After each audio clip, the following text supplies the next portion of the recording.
Check. Hello. Ayan, good morning po. Malamig na umaga sa inyo pong lahat. Kumusta po kayo? Okay lang po ba kayo? Traffic na ngayon. Grabe na ang traffic ngayon. December na rin po eh. Baka na-traffic po yung mga kapatiran na iba. Now, since December 1 na, malapit na pumulit ng panibagong taon. And maaaring some of you are excited to receive gift. Di ba? Pag December, marami pong mga gift giving. Marami pong exchange gift na ginaganap. At sana naman walang masisiro na walang natanggap na gift. Di ba? But okay lang, pag hindi po kayo makatanggap ng gift, meron naman po tayong gift ng eternal life, di ba? Amen? Meron naman po tayong yung tinatawag na gift of the Holy Spirit. It's pinag-aaralan po natin. Kaya wag po kayong mag-alala kahit wala po kayong gift, physical gift, meron naman po tayong gift na binigay na eternal life ng Panginoon at yung spiritual gift na meron po tayo. Okay, tayo po tayong lahat, mga kapatid. And let's start.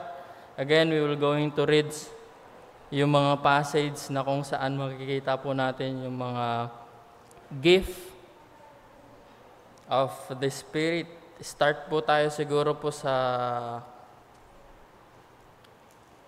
Romans chapter 12, brother. Romans chapter 12 and 1 Corinthians chapter 12. Makikita po natin dito yung specific na spiritual gift na binibigay ng Panginoon sa mga mananampalataya. Romans chapter 12, start po tayo ng verse 3. Basahin po natin hanggang verse 8. Sabi po dito, nandiyan na po ba kayo?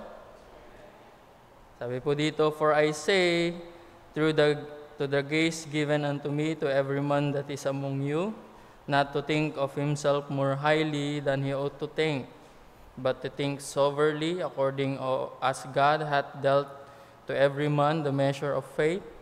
For as we have many members in one body, and all members have not the same office, so we, being many, are one body in Christ, and everyone members one of another, having then gift differing according to the grace that is given to us, whether prophecy, let us prophesy according to the proportion of faith, or ministry, let us wait on our ministering, or he that teacheth on teaching, or he that exhorteth on exhortation, he that giveth, let him do it with simplicity, he that ruleth with diligence, and he showeth mercy with cheerfulness." Then 1 Corinthians chapter 12, another po na nabanggit po yung mga gift. Verse 1, start po tayo. Basahin po natin until verse 11. Says here in verse 1, "Now concerning a spiritual gift, brethren, I would not have you ignorant. You know that we were Gentiles carried away unto these dumb idols, even as we were led. Wherefore I give you to understand that no man is speaking by the Spirit of God calleth Jesus accursed, and that no man can say that Jesus is the Lord, but the Holy Ghost. But there is a diversities or different kinds of gift, but the same Spirit. And there are differences of administrations, but the same Lord. And there are diversities of operations, but it is the same God which worketh all in all. But the manifestation of the Spirit is given to every man to profit withal. For the one is given by the Spirit the word of wisdom, to another word of knowledge, by the same Spirit, to another faith, by the same Spirit, to another the gift of healing, by the same Spirit, to another the working of miracles, to another prophecy, to another discerning of spirit, to another diverse kinds of tongues, to another interpretation of tongues. Verse 11, but all this worketh that one and the same Spirit, dividing to every man severally as He will. And last po, punta po tayo sa 1 Peter, in which dito po nabanggit po yung dalawang kategorya ng ng gift ng Spirit. 1 Peter chapter 4,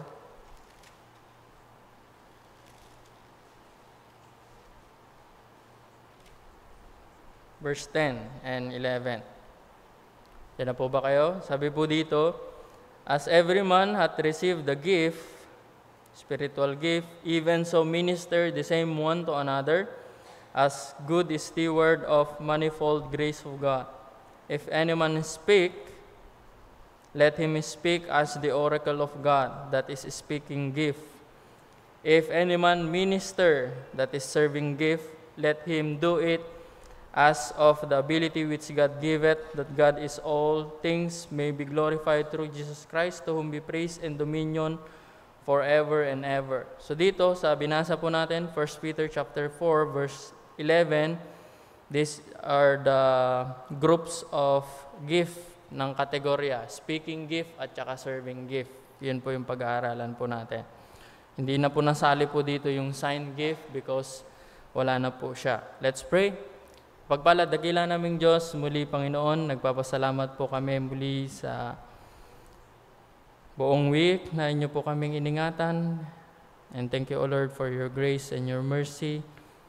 And thank you, O Lord, sa kalakasan na binigay niyo po sa amin to face those temptation, Panginoon, to face those trials in our life na may kalakasan and victory din po, Panginoon. And we just pray, Lord, muli, na kayo pong patuloy na mangusap sa bawat isa po sa amin concerning most especially for our gifts, Panginoon, upang magamit po to edify one another for the church, Panginoon. At dalangin po namin na ma-point out po namin properly yung mga gift na meron po kami upang magamit po, Panginoon. And we just pray, Lord, na kayong patuloy, O Lord, na mag-bless din sa mga members. Help them, O Lord, to realize and remind them, Panginoon, that they should come as early as possible to worship you and study thy word, O Lord. And dalangin po namin na patawarin niyo rin po kami, Panginoon, sa aming pong mga kasalanan na gawa. And we just pray, Lord, that give us the focus as we go into study about the gift of the Holy Spirit, Panginoon. Maraming salamat, Lord. In Jesus' name we pray. Amen. Okay, you may be seated po. You may be seated. Now again, when we are talking about spiritual gift, may mga purpose po yan. In 1 Corinthians chapter 14, it was mentioned then the spiritual gift is used for edification, for building us up, one another, exhortation, and comfort. At in Ephesians chapter 4, makikita po natin doon that God gave us a man in which upang sa ganun ay to equip us as a believers. Sabi nga po sa Ephesians chapter 4, for perfecting of the saints or equipping of the saints for the work of the ministry, that is the service, and for the edification of the body of Christ. Yan po yung mga purpose ng ng gift po ng Holy Spirit po sa atin. Now, if you will going to total all those gifts, ay nabanggit po natin there are gifts na wala na po ngayon. And there are 4. Ito po yung tinatawag na healing, miracles, tongues, and interpretation of tongues. It doesn't mean na pag wala na po yung healing, ay hindi na po natin naniniwala sa healing ng Panginoon sa atin. Still, by prayer, meron pong mga healing, but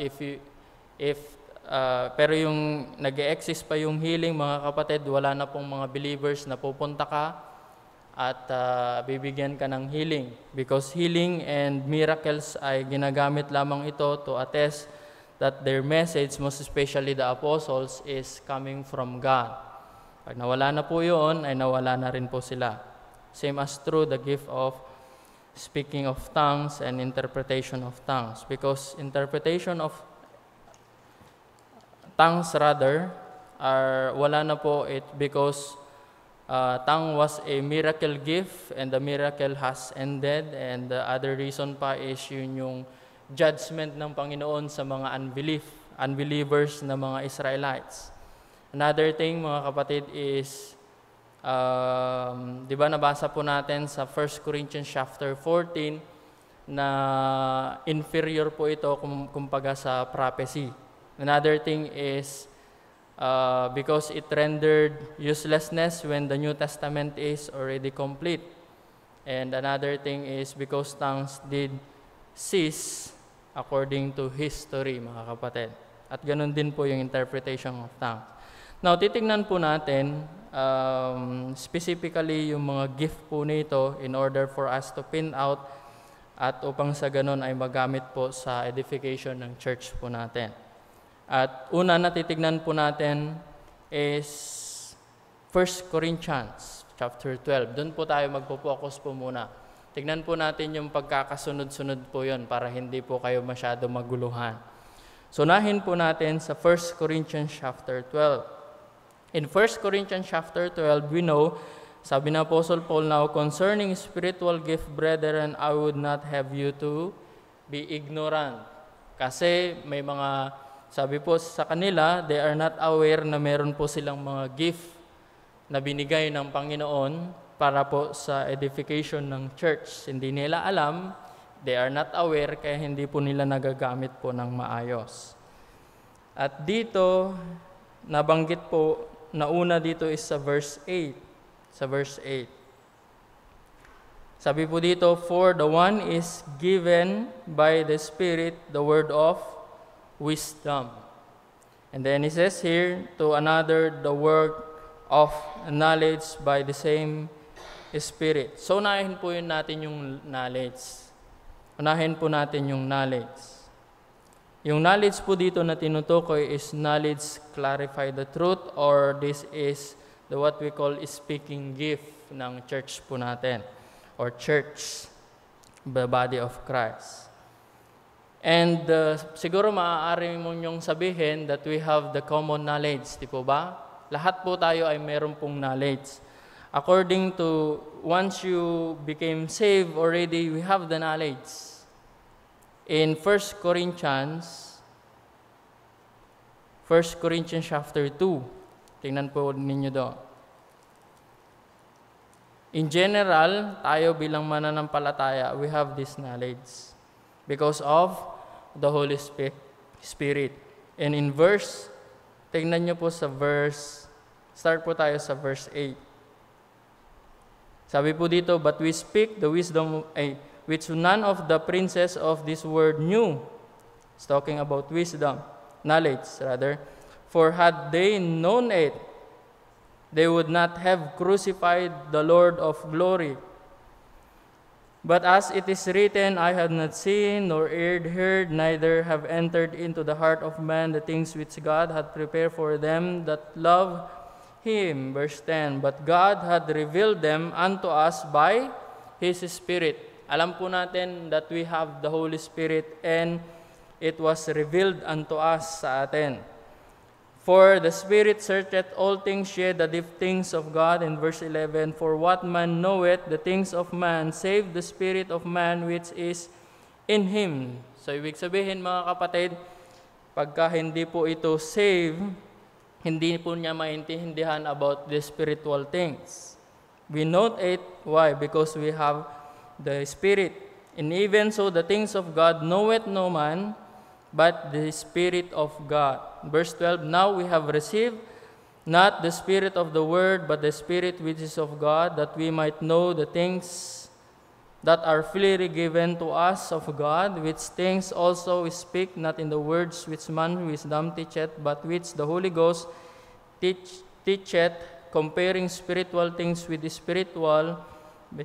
In verse 14, but the natural man, the unsaved man, received not the things of the Spirit of God, for they are foolishness unto him, neither can he know them, because they are spiritually discern. Pagdating sa natural man, mga kapatid, they don't know about spiritual things.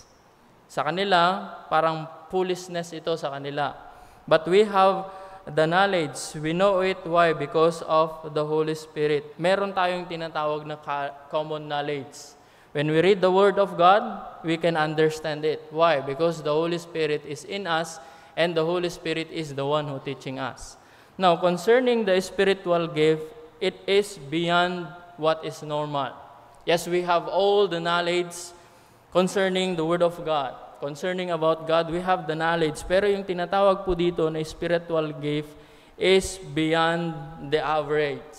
So, ibig sabihin, itong mga Christian po na ito ay binigyan ng Panginoon ng gift of knowledge.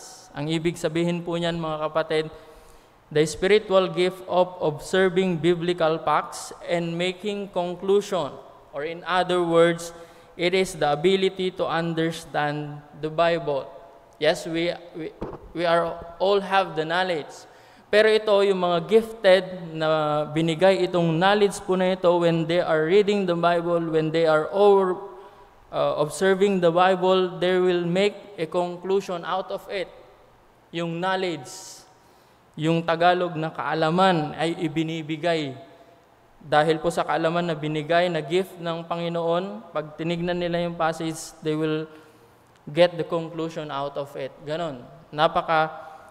Lawak po ng knowledge po nila in terms of the Scripture. Now, the definition of knowledge, mga kapatid, is we can see in 1 Corinthians chapter 13. 1 Corinthians chapter 13.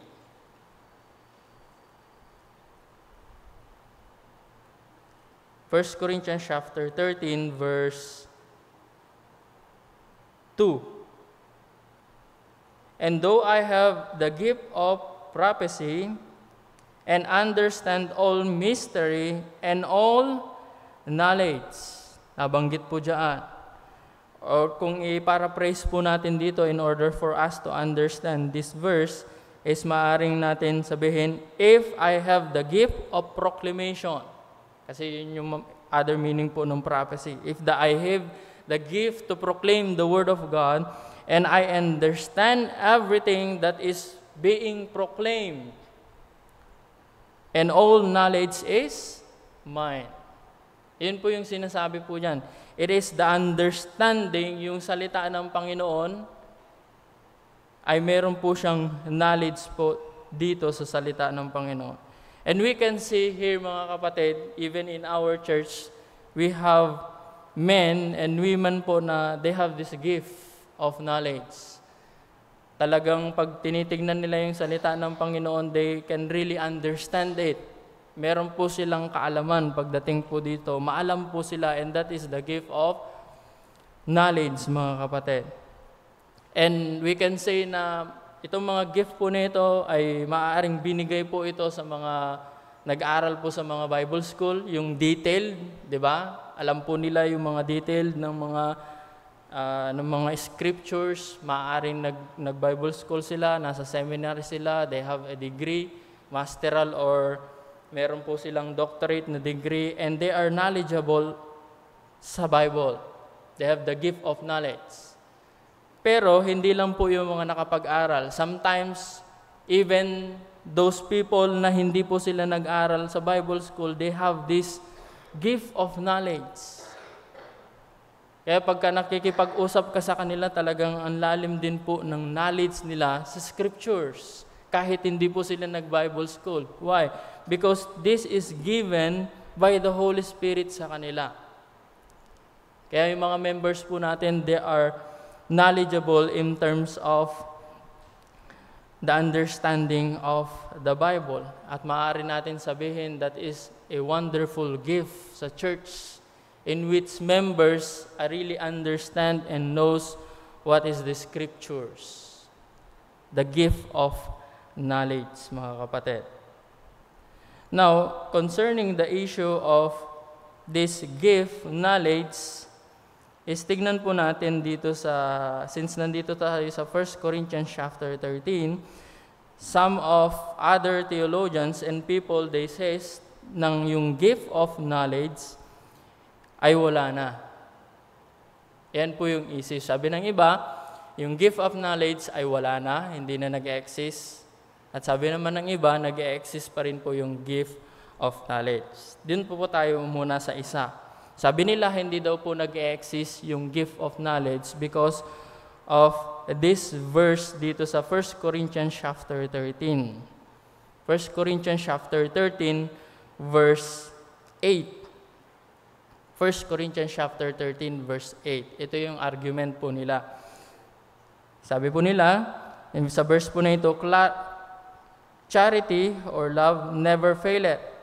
But whether there be prophecies, they shall fail. Whether there be tongues, they shall cease. Whether be knowledge, it shall vanish away. Alam po natin na we just want to get, sabi nila, they just want to get rid of the tongues, and these two na gift ng Holy Spirit is they need also to get rid of it para mawala na rin po yung speaking of tongues. Kasi nandito sa verse, sabi po nila, yung prophecy ay nandito, yung tongues ay nandito rin yung knowledge. So lahat po yun dapat wala na. Yun yung argument po nila. Dapat wala na ito para mag-get rid po yung speaking of tongues. Pero kung titignan po ninyo mga kapatid, as we can see here, yung verb na ginamit po dito, sabi po dito, but whether there be prophecies, they shall fail. Fail o ibig sabihin, or in Greek, katargeo, mga kapatid. Pero yung pagdating sa tongues, yung ginamit po na verb po dito ay cease. Pagdating po ng knowledge, ang ginamit na verb po dito is vanish away. Ang Greek din po dyan is katargeo. Medyo naanunahan po kayo ng mga Greeks. Pero ang sabi po dito, yung prophecy at saka yung knowledge, same lang po ng verb na ginamit po dito. Same lang po ng Greek na ginamit po dito, which is katargeo. Ang ibig sabihin is inoperative. However, in tongues, they shall cease. Ang ibig sabihin po niyan ay to stop. Pero yung knowledge and prophecies, iba yung pagkakagamit. Inoperative lamang po yung ginamit po dito. And look at in verse 9, sabi po dito, for we know that is knowledge in part, and we prophesy in part. Hindi na po sinali po dito yung tongue. In verse 10, sabi po dito, but when that which is perfect is come, then that which is in part shall be done away. Ano yung in part na sinasabi po dito? Yung knowledge and prophecy. At sabi po dito, but when the which is perfect is come. Referring po, hindi po ito referring sa yung Bible ay matapos na, hindi po ito nire-refer ito. Ang nire-refer po dito is the second coming of the Lord Jesus Christ. Alam po natin in this context, ang mananatili lamang po dyan is love, in which kahit nandun na tayo sa heaven, nananatili pa rin yung love. Hope, wala na po doon kasi makikita natin ang Panginoon. Of course, yung pagpaprophesy o yung pangangaral ng salita ng Panginoon, wala na kasi nandun na po tayo, di po ba? Yung knowledge, nandun na rin yung knowledge kasi we can see the Lord Jesus Christ and everything ay maiintindihan po natin when we are in heaven. Kaya sabi po dito, when that which is perfect is come. Pag dumating ng Panginoon, that's the time na yung know in part and prophecy in part, that's the time na ito na po ay mawawala. Pero yung speaking of tongues, mga kapatid, they shall cease of themselves. Mag-i-stop na po kusa.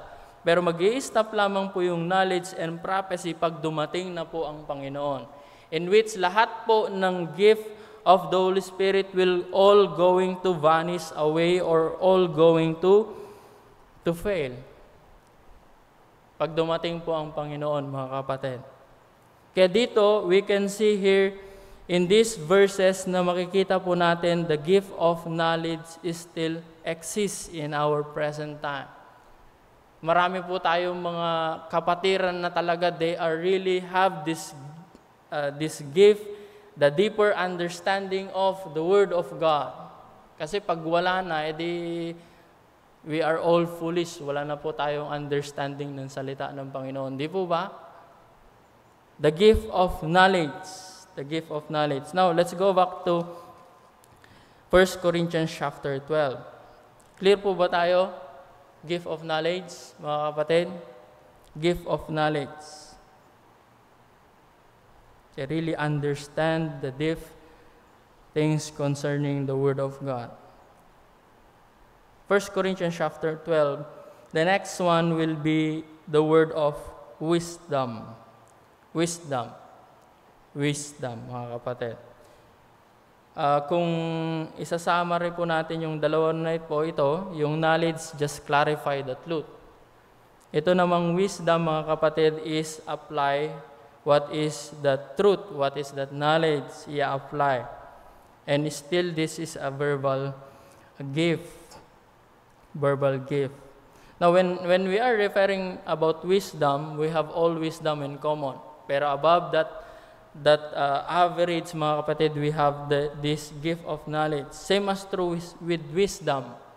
Pag sinabing wisdom, we have all wisdom as Christian. When we receive the Holy Spirit, we have all this wisdom. Meron na po tayong wisdom. But above that wisdom, which is given by the Holy Spirit, this is the gift of wisdom. In average, makikita po natin, it was mentioned by Apostle Paul in 1 Corinthians chapter 1. 1 Corinthians chapter 1. 1 Corinthians chapter 1, verse 18. We have this common wisdom. Sabi po dito, for the preaching of the cross is to them that perish is foolishness. Those people, when you share to them about the gospel, about the Lord Jesus Christ being crucified. And in verse 23, but we preach Christ crucified unto the Jews a stumbling block, and unto the Greeks it is foolishness. It is foolishness. Pero in verse 24, as Christians, but unto them which are called, both Jews and Greeks, Christ, the power of God, and the wisdom of God. Advance po tayo in verse 1 of chapter 2. And I, brethren, when I came to you, come not with excellency of speech of wisdom. This is talking about the wisdom of man, declaring unto you the testimony of God. In verse 2, for I determined not to know anything among you save Jesus Christ and Him crucified. And I was with you in weakness and in fear and much trembling, and my speech and my preaching was not with enticing words of man's wisdom, but in demonstrations of the Spirit and of power, that your faith should not stand in the wisdom of man, but in the power of God. In verse 6, whether we speak wisdom among them that are perfect, yet not the wisdom of this world, not the wisdom of men, nor of the prince of this world that come to naught, but we speak the wisdom of God in a mystery. Yung wisdom po na tinutukoy po dito, it is the wisdom of God. When the Lord Jesus Christ is crucified, He is crucified, mga kapatid, it is the wisdom of God to make us wise into salvation. To make us wise into salvation. When we receive the Lord Jesus Christ as our Lord and personal Savior, that is wisdom. You are wise if you choose Jesus Christ. Amen? If you are foolish if you will not going to choose, if you will not going to put your faith in the Lord Jesus Christ. Pero yung wisdom dito, the gift of wisdom is above what is natural. Yes, you are wise, you have wisdom if you will going to put your faith in the Lord Jesus Christ. Pero yung wisdom po na ito, na tinutukoy po dito, is again beyond the average wisdom which is given by the Spirit. Anong ibig sabihin? It is the ability to take the facts that the gift of knowledge had brought out and make skillful application of them. So knowledge, just kaalaman lang yan. Pero yung wisdom, you will apply what you know, what is knowledge is brought out. Ito po yung mga tinatawag po na in illustration, ito yung mga tinatawag po nila pag kinounsel po ng isang tao, yung isang Kristiyano. or Christian's counselor.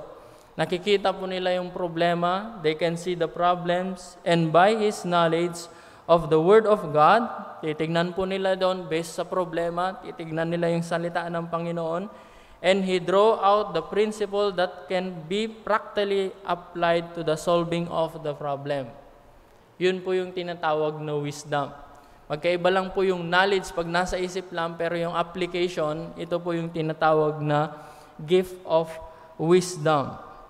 Pag meron pong problem ng marriage, the knowledge will go to the Bible, at yung knowledge na yon i-apply niya, sasabihin po niya to give the application sa tao po na may problema. Problema man yan sa marriage, parenting, problema man yan sa church, and so on and so forth, makikita sa salita ng Panginoon, in knowledge, the understanding, and He gave the application of it. Alam po ninyo, ang nakakalungkot na isipin is, itong gift po na ito ay magkaiba, di po ba? So there are people na meron po itong tinatawag na gift of knowledge, but they don't know how to apply it. Yan yung problema. Kaya nga meron yung gift of wisdom upang sa ganun ay matulungan, may apply what is the truth na binanggit po ng knowledge. Okay? This is the application. Application. Kaya nang sinabi ko, there are some person who really have the tremendous knowledge about the deity of the Lord Jesus Christ. Pagdating ng deity ng ating Panginoon, alam na alam niya pagdating. Character ng Panginoon, alam niya yung character niya, pero i-apply sa buhay niya, hindi niya mai-apply. Character ng Panginoon, ang Panginoon ay omniscience, all-powerful, He is sovereign, pero pag in-apply sa buhay, pag dumating ang problema, hindi na mai-apply. That God is sovereign, that He is in control of everything, that God is powerful. Pag dumating ang pagsubok, hindi na ma-apply. Pag di ma-apply, that is just the knowledge. Okay, mga kapatid? Wisdom ay ina-apply kung ano yung truth. There are some people in which they are knowledgeable about the humility of Christ, pero pag humility may apply na sa buhay, wala na. Di po ba? They have known the humility of the Lord Jesus Christ in Philippians chapter 2, but i-apply sa buhay, walang humility. The knowledge about the forgiveness of Christ, pero yung forgiveness in application, in wisdom, wala. But they are knowledgeable that Christ forgive sinners. Pero sa atin na ayaw na natin nag-forgive. Where's the application? Where's the gift of wisdom? Kaya itong mga to, yung gift, mga tao na binibigyan ng gift of wisdom para may i-apply yung truths na sinasabi po ng gift of knowledge. This is in application, mga kapatid. Applicable principles to living. Practical life application. They don't apply it. That's the sad part. They don't apply it in life. Pero ito, nagtulong-tulong. There is a gift in which of knowledge, and there are people in which meron din silang gift of wisdom para po masabi, para po ma-inform kung ano po, paano po may a-apply yung understanding and knowledge na meron po tayo. But again, we are blessed with men and women in our church in which they really understand the Word of God and they really apply it in their life. Merong hindi, meron din nag-a-apply naman. Then another thing, mga kapatid, according to the verse that we have read in 1 Corinthians chapter, balik po tayo, 1 Corinthians chapter 12. So ano po yung una na gift of the Holy Spirit na diniscuss po natin? Knowledge, and then knowledge is to clarify the truth. Wisdom is to apply the truth. At dito naman po tayo sa pangatlo. Sabi po dito, for to one is given by the Spirit the word of wisdom, to another the word of knowledge, by the same Spirit, to another faith. Faith. Now, it's not talking about a saving faith. Hindi po yung tinutukoy po dito na meron kang faith sa ating Panginoon. Hindi po. It is not also talking about being faithfulness, pagiging faithful sa Panginoon. Hindi. It's talking about the intensive ability to trust God. Yung grabe yung pagtitiwala sa Panginoon. Grabe yung pagtitiwala sa Panginoon. And we can see here that even an unusual capacity to believe God in the face of the storm, in the face of enormous obstacles. Meron pa rin po yung faith, yung gift of faith in which kahit grabe yung problema na dumadating sa buhay, nandun pa rin yung faith niya and trust niya sa Panginoon. Kahit nasa bingit na po ng kamatayan, just like Stephen, he still trusts the Lord. Nandun pa rin po kahit anong problema sa pamilya, kahit anong problema sa trabaho, kahit anong problema sa health, nandun pa rin yung intensive ability to trust God. Nagtitiwala po pa rin po sa Panginoon. Tingnan niyo po si Apostle Paul. I mentioned Stephen already, that is Acts chapter 6, verse 8, and Acts chapter 7. At punta naman tayo kay Apostle Paul. Kahit they are going to Italy, to Rome, at yun po yung nais ng Panginoon sa kanya, di po ba?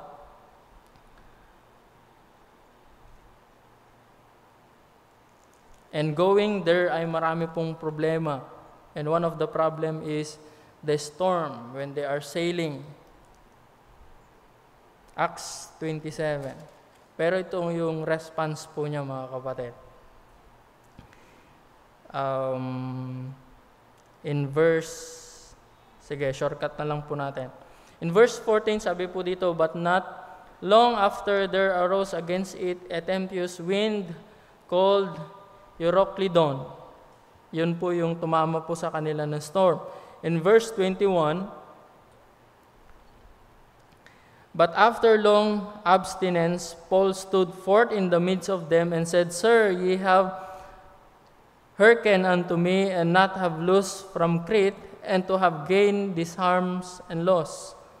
And now I exhort you to be of good cheer. Even in problem, mayroon ng storm, maaari mag-sink yung boat, pero sabi po niya, in-encourage niya pa sila, and now I exhort you to be of good cheer, for there shall be no loss of any man's life among you, but of the ship. Grabe yung pagtitiwala niya sa Panginoon, di po ba? Yes, there is a storm, pero sabi niya, wala pong mamamatay kahit isa dito po sa ship. Bakit? In verse 23, for there stood by me this night the angel of God, whose I am and whom I serve.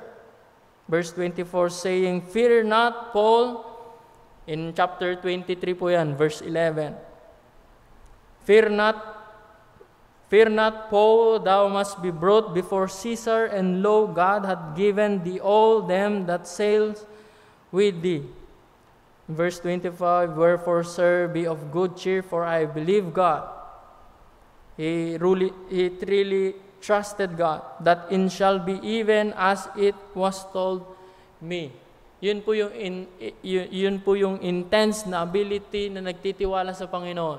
When God says, you will go to Rome and you will going to witness to me, kahit nandun sa boat, kahit mayroong storm, ay hindi tayo mamamatay dito. Even those men na nandito ay hindi mamamatay, and we should have this good courage. Ganyan din po minsan, di ba? Tayo mga mananampalataya, and I have seen a lot of people, even in death, mga kapatid, in deathbed, ay nandun pa rin po yung really intensive na ability to trust the Lord. Nagtitiwala pa rin po sila sa Panginoon. And that is the gift of faith. And in Hebrews chapter 11, we can see here yung tinatawag po nila na heroes of faith.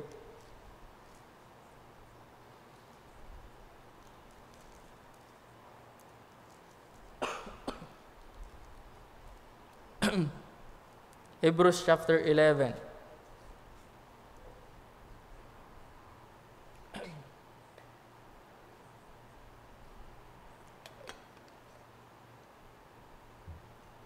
Ito po yung mga tao na merong pong gift ng faith. In verse 11, sabi po dito, chapter 11 verse 1, "Now faith is the substance of things hoped for the evidence of things not seen, for by it the elders obtains a good report." And in verse 4, we can see here hanggang sa, in this chapter, we can see those example of have this gift of faith. Number 1 po dyan is si Abel in verse 4. Diba? We have the sacrifice, more excellent sacrifice than Cain. In verse 5, si Enoch. In verse 7, si Noah. In verse 8, si Abraham. In verse 11, si Sarah.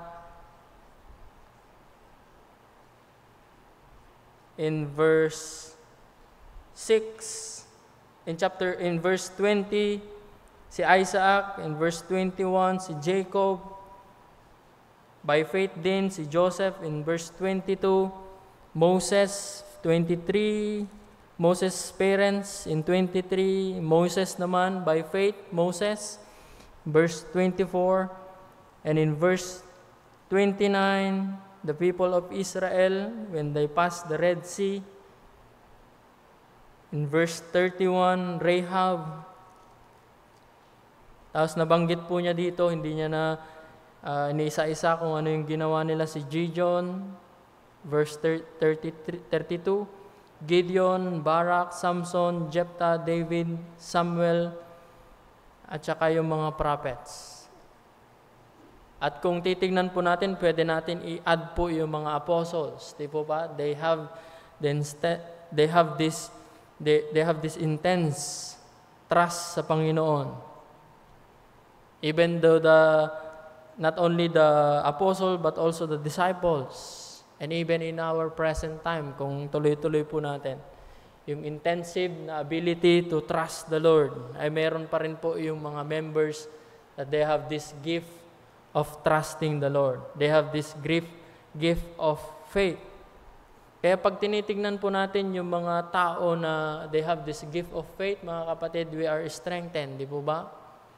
Pag nakikita po natin yung grabe na lang yung pagtitiwala ng pastor po natin na pumunta po dito sa Pilipinas, is just trust the Lord. Kung anong mangyayari, hindi niya alam. Di po ba? He still trust the Lord. At makikita po natin when we see those gift po nila, yung gift of faith, we are encouraged, we are strengthened, at alam po natin yung gift of faith na makikita po natin sa kanila ay marami po ang mga buhay po na bago. And that is the gift of faith.